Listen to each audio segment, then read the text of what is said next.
Welcome back. This is Pastor Justin Morris with 2 Minutes of Fame. So today I'm going to ask you, have you ever wondered when you read 1 Samuel chapter 16 and 17, why King Saul had no idea who David was after he slew Goliath? I did. I'm reading this and you got to be kidding. From one chapter to another, he forgets who he is. I mean, because in verse 13 and 14, it talks about how the Spirit of the Lord comes into David once he's anointed king. He's not appointed, he's just anointed for some time later. And then in verse 14, the Spirit of the Lord leaves King Saul, and a depressing spirit or distressing spirit comes on him, and he can't hardly handle it. So he calls in his servants and says, why don't you have this guy play the harp for you, and it'll help you a little bit. And so so David comes in and plays for King Saul.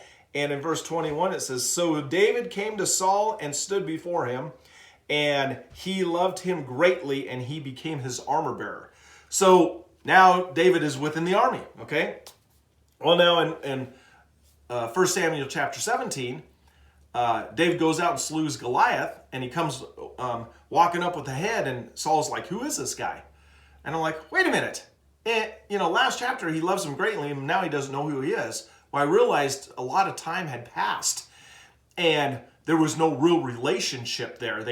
He knew that he had a bunch of armor bearers, but now he doesn't even know who this guy is. And I thought, well, there was no real relationship there. So my question to you today is, you have accepted Jesus, but do you have a real relationship with Jesus? Does he know who you are? All right, that's my question for you. And I question that for myself all the time. Lord, do we have a great relationship? I want to know that I do.